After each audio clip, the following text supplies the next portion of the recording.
உள்ளவும் உடன்பிறப்புகளுக்கும் இடையில பிரச்சனைகளை ஏற்படுத்தக்கூடியதுதான் அரசியல் கட்சிகள். இந்திய தேர்தல் வரலாற்றுல இது சகஜமான ஒண்ணுதான். ஆனா அரசியல் காரணங்களுக்காக பெற்றோருக்கும் பிள்ளைகளுக்கும் இடையில உரசல் ஏற்படுறது ரேரான விஷயமா தான் பார்க்கப்படுது. பாட்டாளி மக்கள் கட்சியை நிறுவன வன்னியரின மக்களுடைய கல்வி வேலைவாய்ப்புக்காக பல போராட்டங்களை நடத்தின மருத்துவர் ராமதாசுக்கும் அவருடைய மகன் டாக்டர் அன்புமணிக்கும் இடையில கடுமையான மோதல் போக்கு இருக்கிறது எல்லாருக்குமே தெரிஞ்ச ஒரு விஷயம்தான். இப்போ ரெண்டு பேருக்குமே தனித்தனியா கட்சிகளை நடத்திட்டு வராங்க.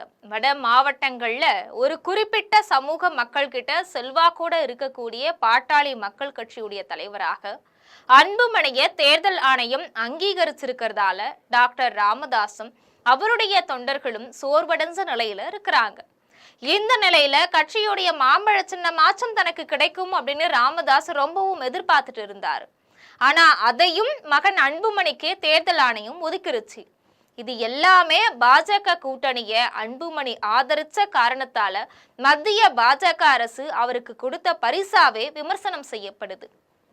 தமிழ்நாட்டுல அதிமுக தலைமையிலான தேசிய ஜனநாயக கூட்டணியில இருக்கக்கூடிய அன்புமணி பாமகவுடைய மாம்பழ சின்னத்துல 18 தொகுதிகள்ல போட்டியிடுறாரு.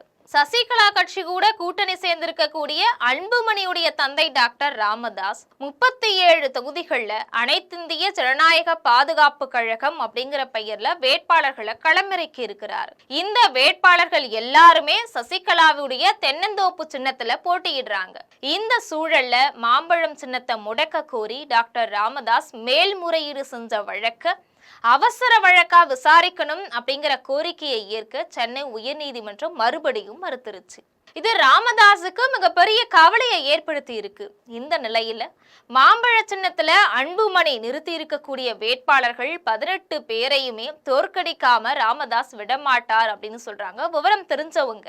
ஆனா என்ன இருந்தாலும் தன்னுடைய சிந்தனையால உதித்த சின்னமான மாம்பழத்தையும் 40 ஆண்டுகளாக தமிழக மக்கள் கிட்ட பாடுபட்டு வளர்த்த பாட்டாளி மக்கள் கட்சி அப்படிங்கிற தன்னுடைய கட்சியையும் எதிர்க்க ராமதாஸ் மனதளவுல விரும்ப மாட்டார் அப்படின்னு அவரை பற்றி தெரிஞ்சவங்க சொல்றாங்க. சேலம் மேற்கு, விக்கிரவாண்டி, ஷோலிங்கர், தர்மபுரி, திருப்போரூர், ஜெயங்கொண்டம், போளூர், கீழ்வேளூர், செஞ்சி, காட்டுமன்னார் கோவில், விருதாச்சலம் ஆகிய 11 தொகுதிகளில் அன்புமணிக்கு எதிராக வேட்பாளர்களை நிறுத்தி நேருக்கு நேரா ராமதாஸ் மோதுறாரு. பெண்ணாகரம், மயிலாடுதுறை, உத்திரமேரூர், பெரம்பூர், சேலம் வடக்கு, அம்பத்தூர் ஆகிய தொகுதிகளில் வன்னிய சமுதாய மக்கள் அதிகமாக இருந்தாலும் ராமதாஸ் வேட்பாளர்களை நிறுத்தாம இருக்க காரணம் தெரியல.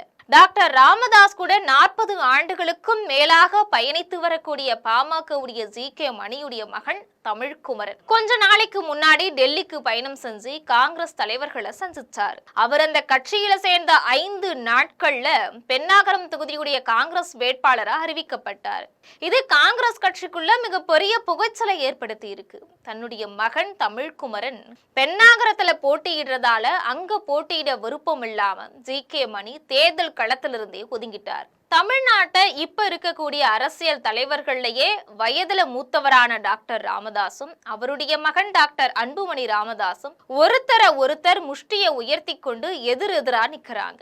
அதனால வட மாவட்டங்கள்ல பெரும்பான்மை சமூகமாக இருக்கக்கூடிய வன்னியர்கள் இந்த 2 பேர்ல யார் பின்னாடி அணிதிரண்டு நிக்கிறாங்க அப்படிங்கிறது அடுத்த மாதம் 4ஆம் தேதி தேர்தல் முடிவுகள் வெளியாகும் போதுதான் தெரியும். இது போன்ற அரசியல் பின்னணி செய்திகளை உடனுக்குடன் தெரிந்து கொள்ள செம் தொலைக்காட்சியுடன் எப்பொழுதும் தொடர்பில் இருங்கள். நன்றி.